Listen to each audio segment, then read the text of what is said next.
नमस्कार मित्रों, बहुत बहुत स्वागत है आपका तपस्वी आईएएस एकेडमी के एक्सक्लूसिव इकोनॉमिक्स वीडियो कोर्स के अंदर। मैं आपका दोस्त करदम रावल, ये मेरा छोटा सा डिस्क्रिप्शन और ये वीडियो आपकी तरफ प्रस्तुत किया जा रहा है यूपीएससी आईएएस एग्जाम्स के एसोसिएशन के अंदर।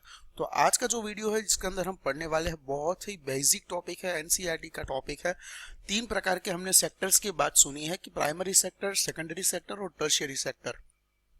तो ह्यूमन बींग्स जो है, जो हमारे नेशन के अंदर रहते हैं, हमारे जो सिटीजन्स होते हैं, वो कुछ ना कुछ प्रकार का काम करते हैं।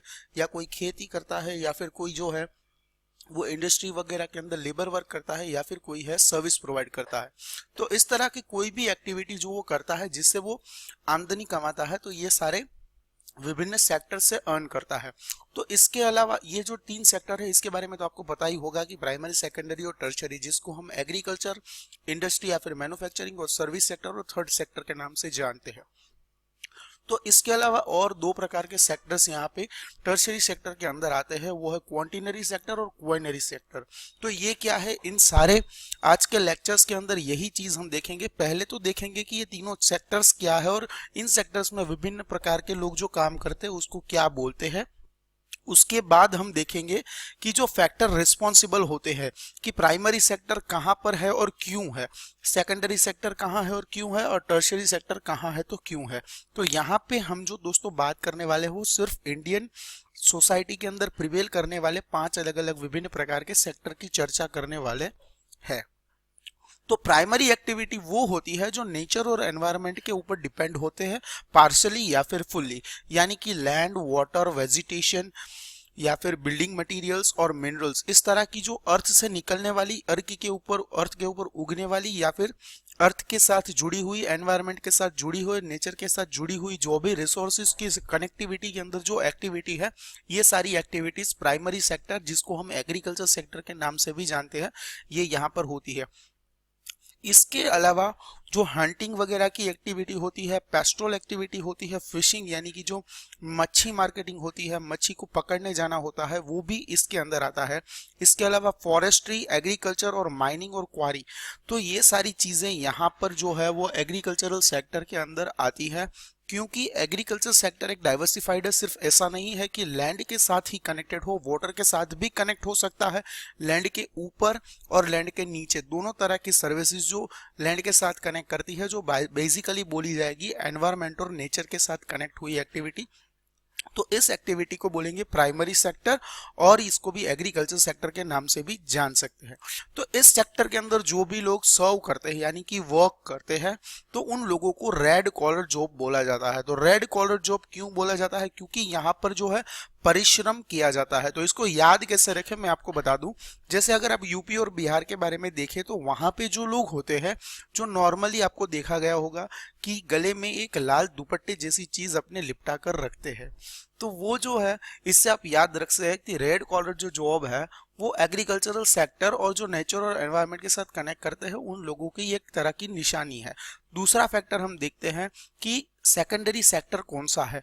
तो मैंने आपको बताया था कि मैन्युफैक्चरिंग और प्रोडक्शन एक तरह से सिमिलर वर्ड्स है, लेकिन यहाँ पे थोड़ा सा चेंज होता है। मैन्युफैक्चरिंग और प्रोडक्शन के अंदर एक जो होता है जिसके अंदर रॉ मटेरियल से लेके फिनिश्ड गुड तक की पूरी कंप्लीट प्रोसेस हो जाती है।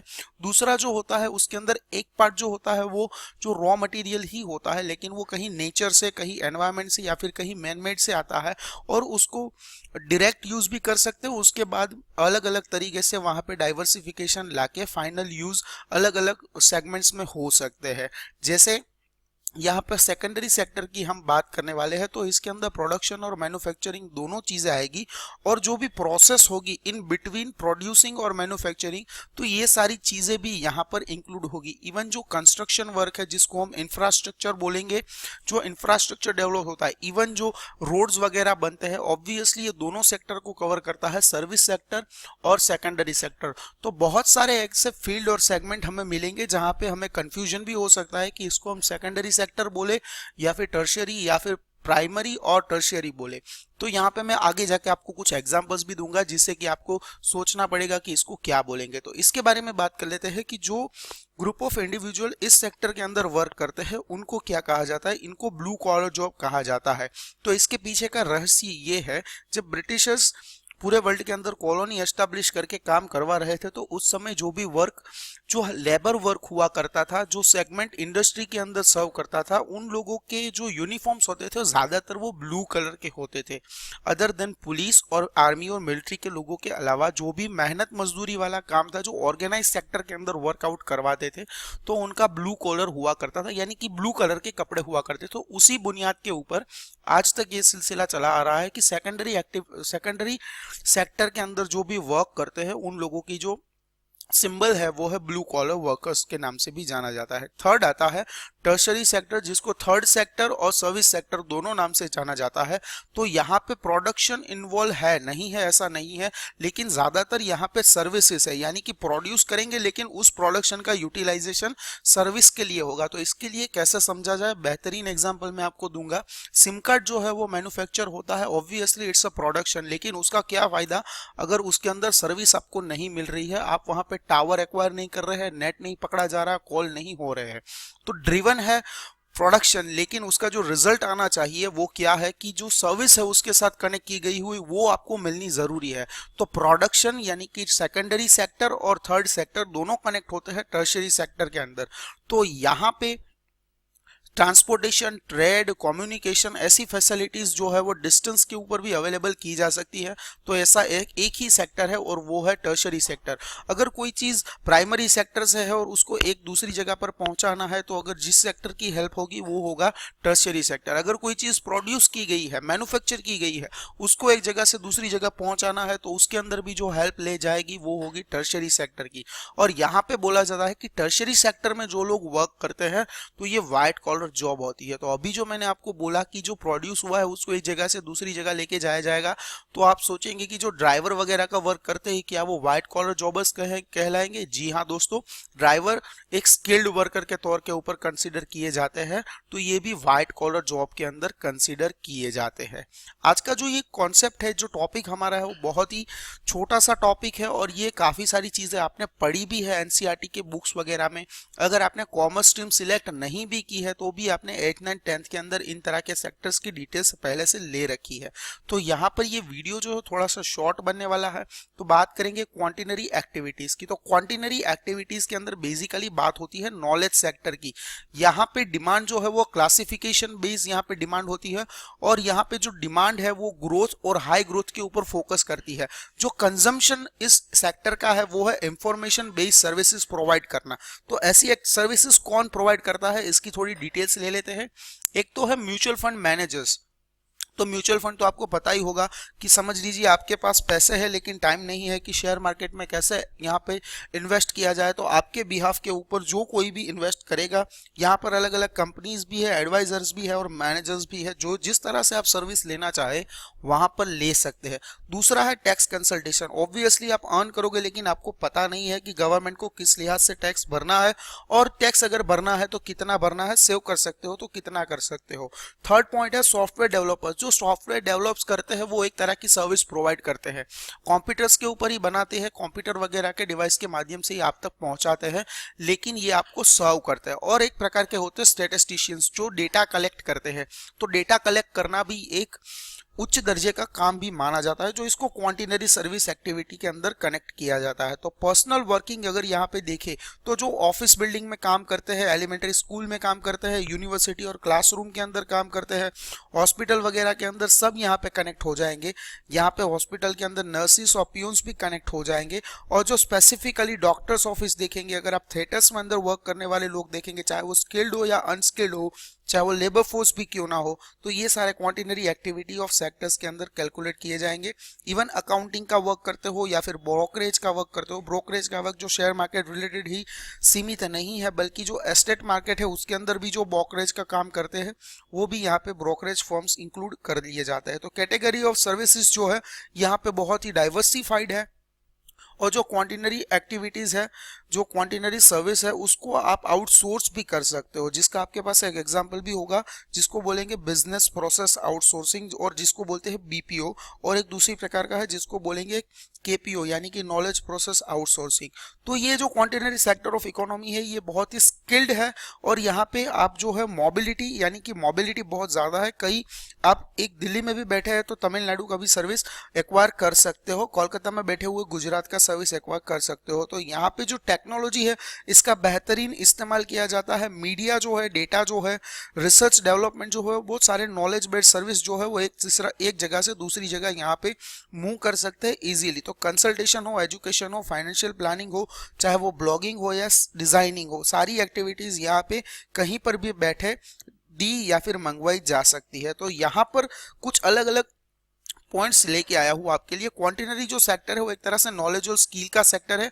यहाँ पे इंटेलेक्चुअल इंडस्ट्रीज कनेक्ट होती है, इंफॉर्मेशन सर्विस कनेक्ट होती है, कंप्यूटिंग एंड आईसीटी यानी कि इंफॉर्मेशन एंड कम्युनिकेशन टेक्नोलॉजी होती है, कंसल्टेशन जो बिजनेस के रिलेटेड कोई भी एडवाइस हो वो सारी चीजें, और research and development particularly science की फील्ड में। तो साइंस की बात आएगी तो दूसरा जो इसका सेकंड पार्ट है उसके अंदर मैं आपको ज्यादा इंफॉर्मेशन प्रोवाइड कराऊंगा कि जो प्योर सर्विसेज है, चाहे वो एंटरटेनमेंट इंडस्ट्री की हो या फिर मीडिया कल्चर और गवर्नमेंट की हो, डिपेंड करता है कि मार्केट कौन सी है और लोकालिटी कौन सी है। तो उसका मतलब यहाँ पे हमको डाइवर्ट किया जा रहा है क्वानिनरी सर्विस के ऊपर। क्वानिनरी सर्विसेज वो है जो इससे भी ऊपर दर्जे की सर्विस है, जो जिसको बोलेंगे गोल्ड कॉलर जॉब, जिससे ऊपर कुछ नहीं है। तो गोल्ड कॉलर जॉब के अंदर साइंटिस्ट भी आते हैं, और जो गवर्नमेंट जैसी अलग अलग संस्थाएं जो होती है, गवर्नमेंट की संस्थाएं, उसके अंदर जो पॉलिसी मेकर और डिसीजन मेकर्स जो लोग होते हैं, चाहे कोई कंपनी हो तो उसके अंदर भी सबसे ऊपर की जो पोस्ट होती है जो पॉलिसी मेक करते हैं, चाहे वो की मैनेजरियल पर्सन हो, चीफ एग्जीक्यूटिव ऑफिसर हो या मैनेजिंग डायरेक्टर हो। तो लीगल कंसल्टेंसी हो, फाइनेंसिंग हो, रिसर्च हो, साइंटिस्ट का, या फिर गवर्नमेंट ऑफिशियल्स हो, या फिर बिजनेस एग्जीक्यूटिव्स हो, तो उसके अंदर जो हाईएस्ट पेड स्किल्ड वर्कर्स है या फिर जो यहाँ पे कंट्रीब्यूट करते हैं, वो जो रिजाइम के अंदर आने वाले लोग हैं, जो सीनियर मोस्ट बिजनेस एग्जीक्यूटिव से, ये सारे क्वाइनरी एक्टिविटीज के अंदर आते हैं, जो रीअरेंजमेंट भी करते हैं, इंटरप्रेट भी करते हैं न्यू और एग्जिस्टिंग आइडियाज को। तो डेटा इंटरप्रिटेशन से लेके इवेल्युएशन ऑफ न्यू टेक्नोलॉजीज, सारी चीजें इसके यहाँ पर कनेक्ट होती है। और अगर आप टर्शियरी सेक्टर की या थर्ड सेक्टर की बात कर रहे हो तो इसके अंदर सबसे उच्च दर्जा जो सबसे आला कहलाएगा वो होगा क्वाइनरी एक्टिविटीज। इसीलिए इन प्रोफेशनल्स को, इन इंडिविजुअल्स को जो इस सेगमेंट के अंदर वर्क करते हैं, टर्शियरी सेक्टर के इस पार्ट के अंदर वर्क करते हैं, उसको यहाँ पे गोल्ड कॉलर प्रोफेशनल्स बोला जाता है। हमने देखा रेड कॉलर है, ब्लू कॉलर है, व्हाइट कॉलर है, और ये है गोल्ड कॉलर। तो गोल्ड से कुछ बढ़िया होता नहीं है। तो क्वाइनरी एक्टिविटी के बारे में अगर आपको जानना है तो ये कंट्री की इकोनॉमी का सबसे हाईएस्ट डिसीजन यहाँ पे होता है। टॉप लेवल एग्जीक्यूटिव्स, गवर्नमेंट के हो या नॉन गवर्नमेंट के, इंडस्ट्री सेक्टर हो, बिजनेस सेक्टर हो, एजुकेशन सेक्टर हो, मीडिया और नॉन प्रॉफिट ऑर्गेनाइजेशन हो, क्वाइनरी सेक्टर के अंदर बहुत सारी ऐसी पॉसिबिलिटीज है जो इकोनॉमी को बहुत ही ऊंचा या नीचा गिरा सकती है। डिपेंड करता है कि पॉलिसी किस तरह से डिटरमाइन होती है, किस तरह से उसका इम्प्लीमेंटेशन करवाना है। सारी डिसीजन मेकिंग पावर्स क्वाइनरी सेक्टर्स के ऑथोराइज पर्संस के हाथ में होती है। इसके अलावा क्वांटिनरी जो सेक्टर है वो एक टर्शियरी सेक्टर का एक भाग है जो लीड करता है और जो वर्क करता है, जो क्वाइनरी सेक्टर से इंफॉर्मेशन आती है उसके लिहाज से क्वांटिनरी सर्विसेज काम करता है, जिसको आप बोल सकते हो कि क्वाइनरी सेक्टर के अंदर से जो डिसीजंस लिए जाते हैं वो इंप्लीमेंट होते हैं क्वांटिनरी सेक्टर के अंदर। तो बहुत ही सिंपल सी बात है। तो ये सारी चीजें अगर आपको समझ आ गई है, primary sector, secondary sector, tertiary sector, quinary sector तक की, तो अब हम बात करते हैं factor responsible for location, factor responsible for the location of primary, secondary and tertiary sector including in various part of the world, which means कि आज बात करेंगे इंडिया के बारे में। तो अभी फैक्टर रिस्पॉन्सिबल हम स्टडी करने वाले हैं, तो पहले तो ये देख लेते हैं कि ये जो टॉपिक है वो जनरल स्टडीज पेपर 1 के यानी कि जीएस पेपर 1 के अंदर आएगा, जो यूपीएससी मेंस के अंदर इंक्लूड होता है। तो प्राइमरी, सेकेंडरी और टर्शियरी सेक्टर ये कोई बड़ी बात नहीं है। आपने इसको एनसीईआरटी के अंदर, आपने अगर स्टेट की एग्जाम्स भी दी है तो उसके अंदर भी आपकी स्टेट की 8, 9, 10th और 11, 12 के अंदर ये सारे सेक्टर्स कवर अप होते तो पहले तो हम तीन ही सेक्टर के बारे में स्टडी किया करते थे। तो क्वांटिनरी और क्वाइनरी नए थे जो मैंने आपको डिटेल से बता दिए।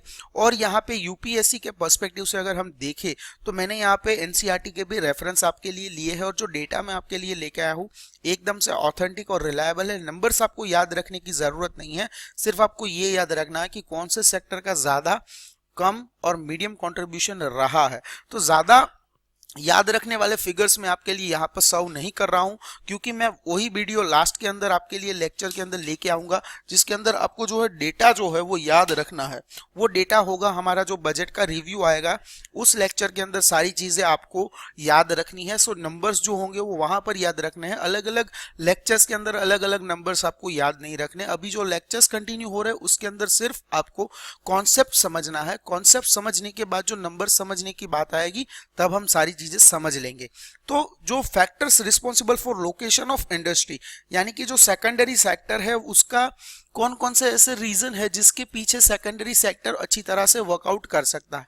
तो इसका जो नेचर है वो एक तरह से कॉम्प्लेक्स है। इंडस्ट्री कहाँ पे सेटअप करनी है ये आप एक तरह से डिजाइन किया हुआ एक रूल नहीं बना सकते कि यहाँ इंडस्ट्री सेटअप हो सकती है, यहाँ नहीं हो सकती, क्योंकि यहाँ पे जो रिसोर्सेस है वो किस तरह से है, जैसे कि रॉ मटेरियल है उसकी अवेबिलिटी किस तरह से है, लैंड कैसी है, वाटर फैसिलिटी कैसी है, लेबर फोर्स मिलेगी तो कैसी मिलेगी, स्किल्ड अनस्किल्ड और सेमी स्किल्ड और स्टाफ के जो नंबर्स होंगे क्या पॉसिबल है कि अचीव हो जाएंगे उस लैंड के ऊपर। फिर हमें कैपिटल कितना चाहिए, यहां सेटअप करते हैं तो कितना कैपिटल चाहिए, अगर अलग जगह पे सेटअप करते हैं तो कितना कैपिटल चाहिए। फिर है पावर, यानी कि इलेक्ट्रिसिटी मिलेगी तो कितनी मिलेगी, कितनी सस्ती मिलेगी, 24/7 मिलेगी कि नहीं मिलेगी।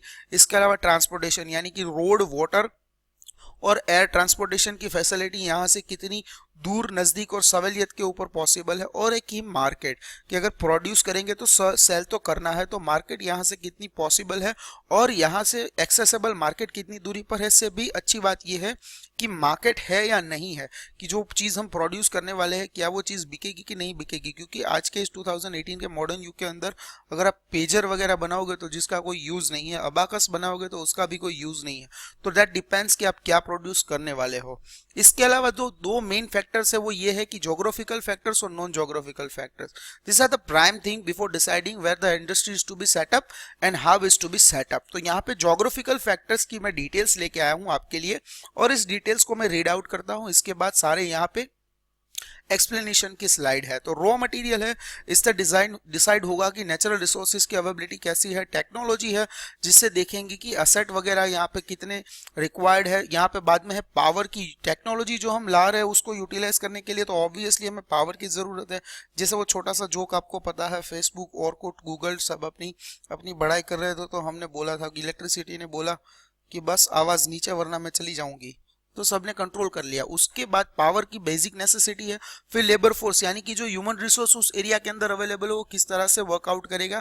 फिर ट्रांसपोर्टेशन, रेल, रोड और वाटरवेज के किस तरह से ट्रांसपोर्टेशन के मोड यहाँ पे अवेलेबल है। फिर स्टोरेज और वेयरहाउसिंग, जो प्रोड्यूस किया है उसको स्टोर कैसे करेंगे, वेयरहाउस है तो कितना दूर है, इसकी अवेलेबिलिटी क्या है। उसके बाद है मार्केट फिजिबिलिटी, यानी कि मार्केट के अंदर आपकी चीज की कोई डिमांड की पॉसिबिलिटी है कि नहीं है, वो चीज अभी करंट मार्केट में अंदर चलेगी कि नहीं चलेगी। फिर है characteristics of land and soil, यानी कि जिस जमीन पर आप प्रोड्यूस कर रहे हो, अपनी कोई प्रोडक्ट मैन्युफैक्चर कर रहे हो, तो उस प्रोडक्ट के लिए उस लैंड वो सक्षम है कि नहीं। आपका जो लैंड जो बेयरिंग कैपेसिटी है, वेट बेयरिंग कैपेसिटी, वो भी यहाँ पे चेकआउट करनी है। तो इसके अलावा है कि क्लाइमेट कैसा है, आपकी प्रोडक्ट है वो हॉट एनवायरनमेंट के लिए बननी चाहिए या फिर कोल्ड एनवायरनमेंट के लिए, ह्यूमिड एनवायरनमेंट के लिए। तो हर कंपनी चाहती है कि वो हॉट एनवायरनमेंट के अंदर अपना इंडस्ट्रियल सेटअप करे ताकि जो ह्यूमिडिटी से होने वाले नुकसान है वो यहाँ पर ना हो। और कोल्ड एनवायरनमेंट इसलिए नहीं चाहती क्योंकि कोल्ड एनवायरनमेंट के अंदर जो ह्यूमन रेबल फोर्स है उसको वर्क करना पसंद नहीं होता। उसके बाद है वाटर रिसोर्स किस तरह से अवेलेबल है, क्योंकि कोई भी इंडस्ट्री सेटअप की जाए तो वहां पर जो है हमें पानी की तो महत्वाकांक्षी आकांक्षा होती है कि पानी जो है वो हमें जरूर से मिलना चाहिए। और लास्ट में है वल्नरेबिलिटी टू नेचुरल रिसोर्सेज, यानी कि नेचुरल रिसोर्सेज कितने अवेलेबल और कितने स्कैर्स है तो कितने दूर है यहाँ पर। तो बाद में हम देखेंगे कि एक्सप्लेनेशन जो है वो रॉ मटेरियल यहाँ पे पहले देखेंगे कि रॉ मटेरियल जो है वो इंडस्ट्री की लोकेशन के ऊपर किस तरह से है। यहाँ पे location of the industry define करती है कि अवेलेबिलिटी किस तरह से है। वहां पर ही इंडस्ट्री सेटअप होती है जहां पे पहले प्रायोरिटी दी जाती है रॉ मटेरियल को। दूसरी बात पावर को, तो पावर जो है चाहे वो कोल हो, मिनरल ऑयल हो या हाइड्रो इलेक्ट्रिसिटी हो और फिर ऑन कन्वेंशनल मोड के अंदर हो, लेकिन इंडस्ट्री को पावर तो चाहिए ही चाहिए। सिर्फ बात करेंगे उसके बाद लेबर की, चाहे वो स्किल्ड हो, सेमी स्किल्ड हो या अनस्किल्ड हो, वही चीज होती है जिससे कि इंडस्ट्री जो है उसकी सक्सेस डिटरमाइन होती है कि सक्सेस किस तरह से होगी। कि प्रोड्यूस करने के लिए सामान है, अलग अलग रिसोर्सेज भी है, लेकिन काम नहीं करेंगे आदमी तो क्या होगा। आपने मूवीज में भी देखा होगा कि लेबर्स लोग स्ट्राइक पे चले जाते हैं। इवन जो वेल नोन कंपनी है बाटा, उसके जो लेबर्स थे वो भी स्ट्राइक पर चले गए थे। इवन इंटरनेशनल ब्रांड्स जो है उसके लेबर भी स्ट्राइक पर चले जाते हैं। तो क्या करते हैं, एक ही साइज के एक ही पैर के जूते बनाते हैं, दूसरे बनाते ही नहीं है। तो कंपलसरी उनकी डिमांड को फॉलो करना पड़ता है, क्योंकि जो सक्सेस मंत्रा है उनके हार्डवर्क के ऊपर डिपेंड करता है। फिर इजी ट्रांसपोर्टेशन, रोडवे हो, एयरवे हो या वाटरवे हो, कितना नजदीक और जल्दी यहाँ पर एक्सेस किया जा सकता है, ये एक इंपॉर्टेंट पॉइंट है। और यहाँ पे जो फिनिश गुड्स है उसकी मार्केट कैसी है, उसकी एड ऑन क्वालिटीज क्या है, उसकी लोकेशन से डिटरमाइन होती है कि मैन्युफैक्चर करने के बाद वो स्टूडेंट्स यानी कि जो कंज्यूमर्स है वहां तक कैसे पहुंचाई जाए। बाद में है वाटर, जो वाटर डिटरमाइन करता है कि रिवर, कैनल, लेक्स किस तरह से अवेलेबल है, क्योंकि इंडस्ट्रियल लोकेशन जो है वो टेक्सटाइल इंडस्ट्री हो या स्टील इंडस्ट्री हो या केमिकल इंडस्ट्री हो, इन सभी को पानी की तो बहुत ज्यादा आवश्यकता होती है। पीने के लिए हमें घर में आज पानी की तकलीफें होती है, लेकिन इंडस्ट्री वालों को ये देखना पड़ता है कि पीने के पानी की समस्या लोगों को हो या ना हो, लेकिन हमें जो 24 घंटे 7 दिन और 12 महीने हमें पानी चाहिए तो ये क्या मिलेगा कि नहीं मिलेगा। अगर मिल सकता है तो ठीक है, यहाँ पे इंडस्ट्री सेटअप कर लेते हैं। और यहाँ पे जो है दूसरी बात है, ट्रांसपोर्टेशन जो फैसिलिटी होती है वो सिर्फ एक्सेसिबल नहीं बल्कि एक अच्छी क्वालिटी के अंदर होनी चाहिए। रोड है लेकिन अच्छा नहीं, ये नहीं चलेगा। रोड भी है, अच्छा भी होना चाहिए, तभी यहाँ पे इंडस्ट्री सेटअप होगी। और बाद में है क्लाइमेट, जो एनवायरमेंट है वो क्लाइमेट जो है वो फ्रेंडली होना चाहिए, सुटेबल कंडीशन के अंदर होना चाहिए, ताकि इंडस्ट्री है वो सक्सेसफुल तरीके से वर्कआउट कर सके। जहाँ पे 60 डिग्री 55 डिग्री टेम्परेचर पड़ता हो वहां पे आप उच्च मैन्युफैक्चरिंग, जहाँ पे बॉयलर वगैरह होंगे, ऐसी एक्टिविटीज कैरी आउट नहीं कर सकते, क्योंकि वहां पे सस्टेन करना ही मुश्किल हो जाएगा। इस तरह की अगर आपको heat related activities carry out करनी है तो आपको क्या करना पड़ेगा, आपकी जो इंडस्ट्री वो 35 टू लेके 45 की रेंज में जहां पे टेम्परेचर होगा वहां पर। तो ये जो मैंने एग्जांपल दिया ये सिर्फ समर चल रही है तो समर बेस्ड एग्जांपल दिया, आगे आने वाले दिनों के अंदर आप एग्जांपल खुद ही समझ सकते हो। तो यहाँ पे पहली पिक्चर देखिए, ये है एग्रीकल्चर का डेटा। जो यहाँ पर जो मैं डेटा लेके आया हूँ वो अभी 21st सेंचुरी का, यानी कि 2006 से लेके 2016 का 10 साल का कंपैरिजन लेके आया हूँ। कि जो ब्लू कलर के अंदर आपको जो मार्क्स दिख रहे हैं, ये जो मार्क्स है इसका मतलब है कि कितना जीडीपी के अंदर हमने कंट्रीब्यूशन किया है। और ये जो सेक्टर है ब्लू है, इसका मतलब है एग्रीकल्चर। तो एग्रीकल्चर सेक्टर ने 2006 से 18.29 से लेके गिरावट देखने को मिली है 10 साल के अंदर 17.35%। यानी कि लोग अभी जो फार्मिंग के साथ कनेक्टेड है वो नहीं चाहते कि हम जो है एग्रीकल्चर सेक्टर के अंदर यानी कि प्राइमरी सेक्टर के अंदर वर्क करें, और वो कहीं ना कहीं इंडस्ट्रियल सेक्टर और सर्विस सेक्टर की ओर झुक रहे हैं।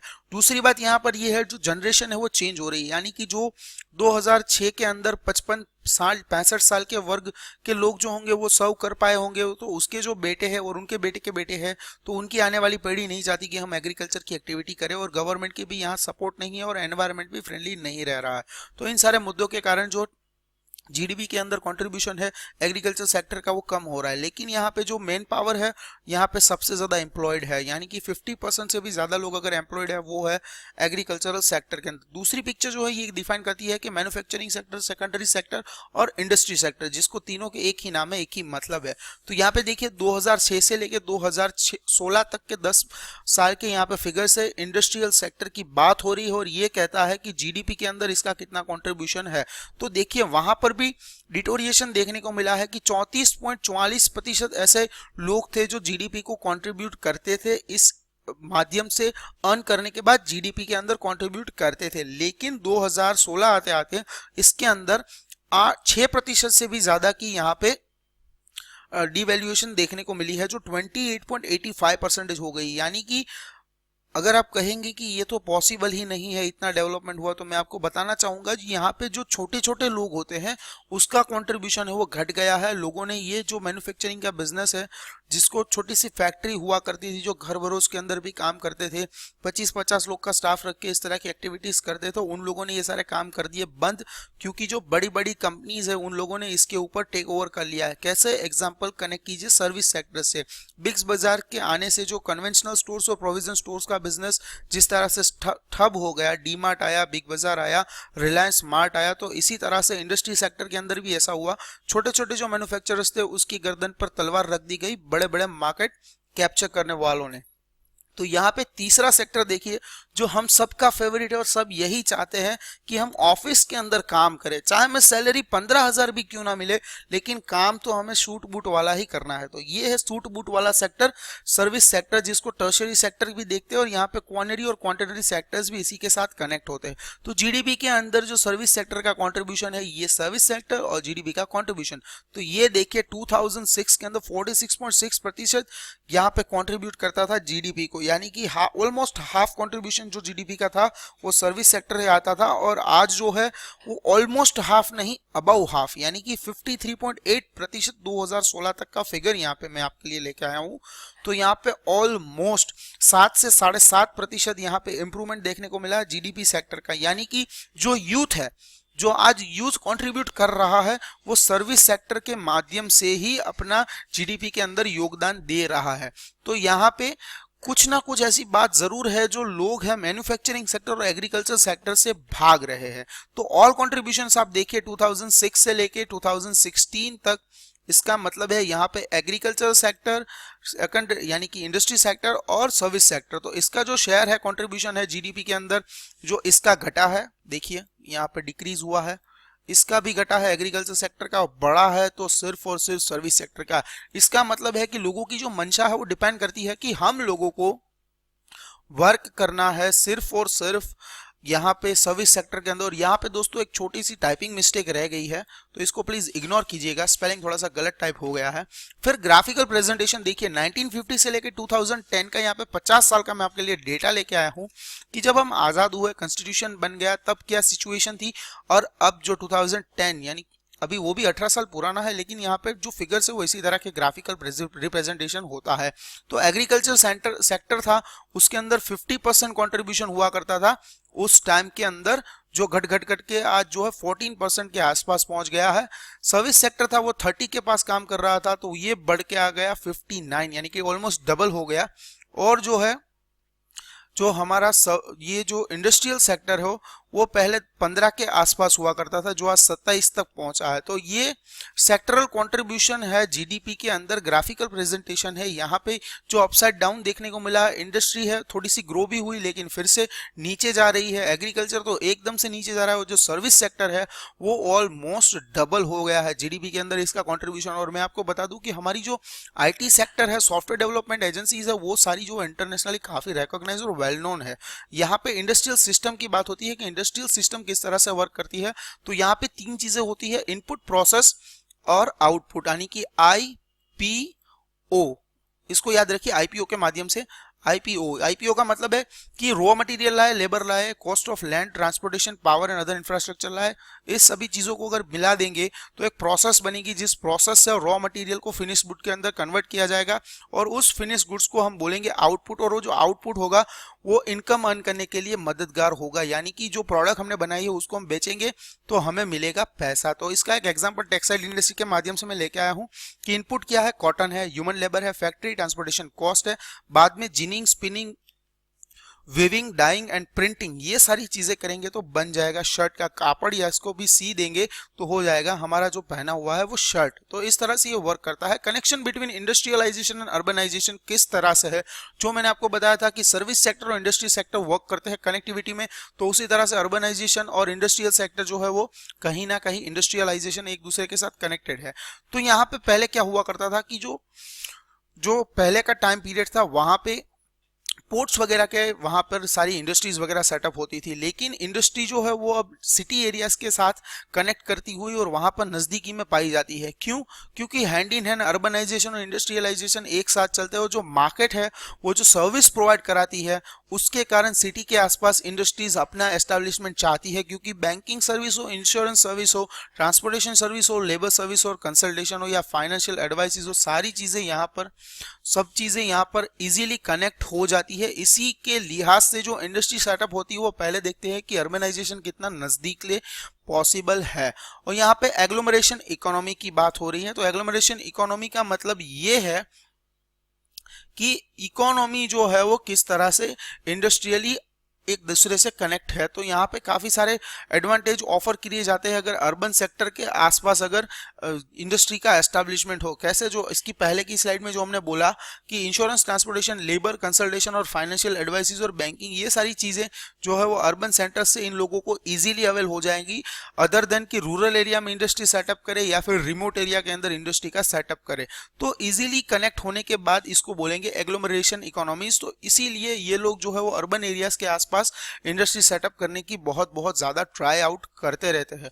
तो दोस्तों, इंडस्ट्री के बारे में अगर बात कर रहे हैं तो थोड़ा सा पास्ट में चले जाते हैं कि प्री इंडिपेंडेंस पीरियड के अंदर क्या हुआ करता था कि जो ओवरसीज ट्रेड है वो हमारा सबसे ज्यादा हुआ करता था, क्योंकि हम जो है वो गुलाम हुआ करते थे ब्रिटिश कॉलोनी के। तो मुंबई, कोलकाता, चेन्नई वगैरह के जहां पे पोर्ट अवेलेबल है तो उस पोर्ट के पॉइंट के ऊपर ही जो इंडस्ट्री सेक्टर है वो नजदीक में एस्टेब्लिश किए जाएंगे। तो कैसे, मैं आपको बता दूं, पहले जो आया था थॉमस रो, तो वो भी क्या आया था, मुंबई आया था, फिर सूरत गया, सूरत से दिल्ली गया। तो मुंबई और जो सूरत है वहां पर भी पोर्ट इजीली एक्सेसिबल है। तो उसी तरह से चेन्नई आए, चेन्नई के पास भी आपको पता है पोर्ट है, और कोलकाता है तो कोलकाता में बे ऑफ बंगाल के माध्यम से भी पोर्ट है। तो यहाँ पे पोर्ट्स के आसपास के एरिया के अंदर इंडस्ट्री सेटअप्स किए जाते थे। बड़ी बड़ी जो इंडस्ट्रीज है, मैन्युफैक्चरिंग सेक्टर्स है, वो वहीं पे डेवलप हुई, क्योंकि यहाँ पे एग्रीकल्चर रूरल हिटलैंड है। उससे अच्छा है कि यहाँ पे सी को एक्सेस करके वर्ल्ड के साथ ट्रेड वगैरह की एक्टिविटीज हो सके। तो प्री इंडिपेंडेंस टाइम पीरियड था, उस टाइम पीरियड के अंदर जो ओवरसीज ट्रेड है उसको सबसे ज्यादा इंपॉर्टेंस दिया जाने के कारण मुंबई, कलकत्ता और चेन्नई जैसे सेंटर्स के पास इंडस्ट्रीज ज्यादा हुआ करती थी। आज के दोस्तों इस वीडियो के अंदर इतना ही। Thank you so much for learning. जय हिंद, भारत माता की जय, वंदे मातरम, हैव अ ग्रेट डे।